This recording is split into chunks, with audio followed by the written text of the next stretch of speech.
No, so when you went over the e-files tonight, were you just kind of explaining like the timeline or like where it was coming from specifically, like the House Oversight Committee, or like what were you like, what do you feel like is the I mean, I know that like opposition is kind of come and go, but in terms of like the specific audience, like where would you say that they're at in terms of what they're aware of or whatever? I mean, Yeah. So let's make sure that the Transparency Act specifically outlined that all files must have been released by the deadline by midnight tonight. Mm-hmm. That deadline has passed. So according to law, I don't know who's ruffling around. I think it's diligence. But according to law, they've already obstructed justice. They've already violated the law. Second, there's only 2 gigabytes that's actually been released out of 300. So that means that we've only seen about 1% of the total e-files. Yeah. And 90% of those e-files that we actually seen are redacted. 90%. The grand jury testimony, one of the grand jury testimonies was 179 pages. Every single page is redacted. So we really didn't get absolutely anything from this at all. The one documents that were released, even of Bill Clinton, which he's a piece of shit as well. I think we all know that this should not be partisan, that this should be, whoever's on these files, even if they're not held accountable clearly a sexual civilly. predator, piece of shit. Right. Even if they can't be held civilly or criminally, everybody should call them out by their names just for even being associated with the circle. Now, the reason why I bring that up is because like the documents that we learned that we already knew existed. For one, the flight logs that had not only Bill Clinton, but Donald Trump on. Call memos and callback memos that not only had Bill Clinton, but had Donald Trump. We know that for a fact again today that it was in the e-files, that the Department of Justice was aware of this. And so was the attorney generals. They're aware that these documents were in hand. We know that there was pictures of Donald Trump with a check, or not Donald Trump, Epstein with the underage girl with a check for $25,000 that's allegedly signed by Donald Trump. Right. We also know that in the document, the one thing that came about was that Donald Trump was specifically mentioned to where Epstein at Mar-a-Lago. Yes, took a 13-year-old girl to Mar-a-Lago to introduce them. There was a nod, a laugh, a gesture of Trump's approval, and that's where it lasted. That's where it ended. Right after that paragraph, it was redacted again. The rest of it was all redacted. Right. Of what could be. And then we did learn to also, there was a key part is that Maria Farmer was actually the informant. She was the one that actually cracked the case open, to where a lot of people back in the day was calling her crazy, and she was getting a lot of rift for talking about Epstein publicly. And now we know that she was actually the one that actually cracked the case. Wait, who is Maria Farmer? She was actually one of the Epstein survivors. Why don't I know this name? Tapley, are you there? Yeah, sorry, I was talking to somebody. What's the question? Who's Maria Farmer? It was a 1996 report. Yeah, she's one of Epstein's victims, and is that the Maria? You're not familiar with her? Okay. So hold on. Is this the Maria from Connecticut? Yes. So okay. And so first of all, just a little backdrop on her. What I think I heard Ford saying that she was like a whistleblower and informant. Is that correct? Is that what you were? Sorry, there's a lot of me and Tapley have he's done a lot more than me, but we've both done like very deep dives, spent way more than enough time on like researching this independently, and like I have so many names. I have so many victims' names. But it's okay. It's a lot to keep up with. She is the earliest publicly documented accuser of Jeffrey, right? And Glenn, for that matter. And she did this years before the Miami Herald, started reporting on what he had been, the criminality he had been, Jeffrey had been engaged in West Palm Beach. This was before the sweetheart deal. It was before, all of us in the world knew the scale of his crimes. And in fact, in 96, I believe, is whenever Maria Farmer actually reported Epstein to the FBI and to the NYPD. She alleged at that time that both Epstein and Maxwell essayed her. Again, I think this was in 96. She even said that she was held against her will at Les Wexner, who would be Epstein's boss, at Les Wexner's Ohio compound or estate or whatever you want to call it. She did file reports with both the FBI and the NYPD in '96, and they did absolutely nothing. Which is key, which is a major element of the cover-up timeline, right? Like she literally tried to stop this decades before the public reckoning. And she also was exposing like his early grooming patterns. She has a younger sister named Annie, who was also abused by Epstein after Maria introduced her to him. And then Annie later went on to be she ended up being one of the rare people, or survivors, I should say, who testified in open court at Glenn's trial. But she named the key players early. She spoke on Glenn, she spoke on Jeffrey, she spoke on Les, and some of his recruiters like Sarah Kellen and all of those people. And she kind of laid out the structure of how the trafficking operation worked. She matters a lot. Great. So, so Ford, would you say like would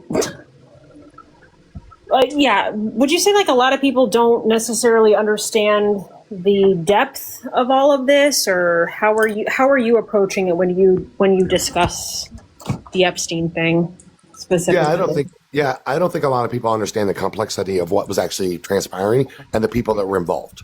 Right. And I think that some people might not even understand the complexity that this probably is still ongoing.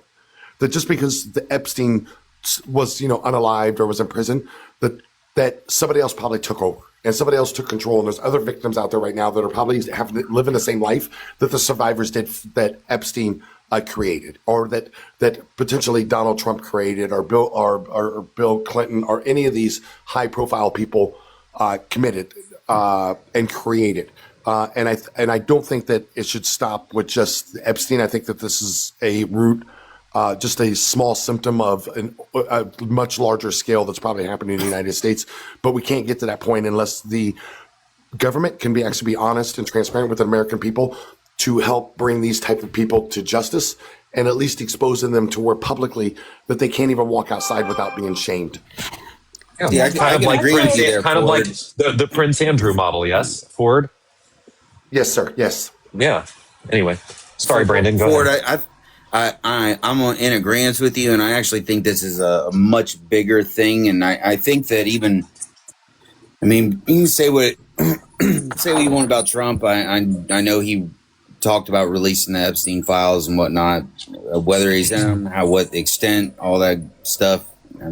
He's in them. So, but I think it's much bigger. I'm talking like world network, bigger, implicating leaders from multiple countries and things like that. And I think that if that information were to be released, I think that we would have a much more complex issue on our hands, with the instability of certain countries and all over the world. So what I want people to understand too is this isn't just about compromat. It's not just about blackmail and information, geopolitically.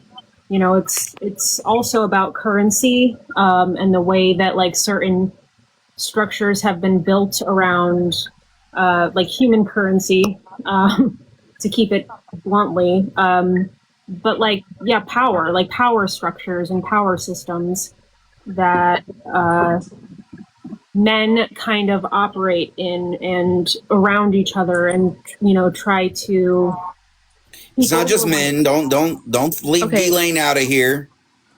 So I saw your comment. I agree that it's not just men, but it predominantly is. It's in terms of a historical.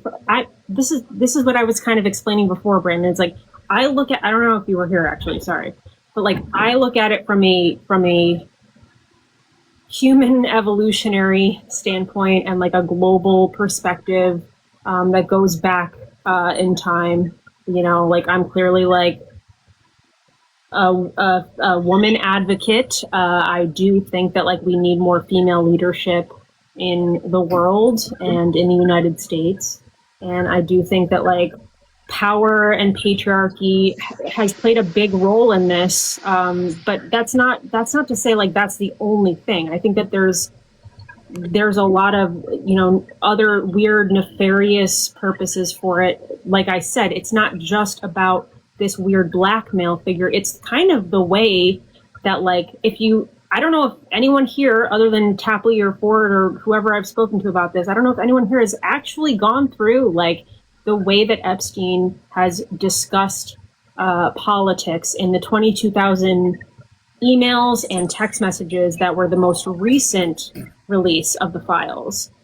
The way he discusses things is not about Democrats. It's not about left or right. It's not even really about ideology. It's kind of just about like power and how we're going to like move forward as like a human species. It's very odd and bizarre.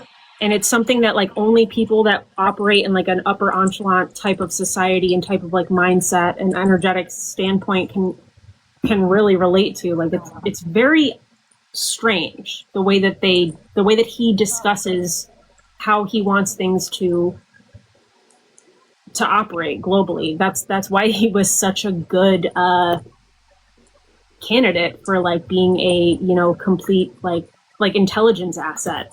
Many different from many different countries. I mean, he was completely compromised from so many different countries. He didn't care. He didn't even necessarily care about the United States. Like this is like he literally didn't care. He cared about the human psyche and how it was going to evolve. So there's that. Anyways. Yeah.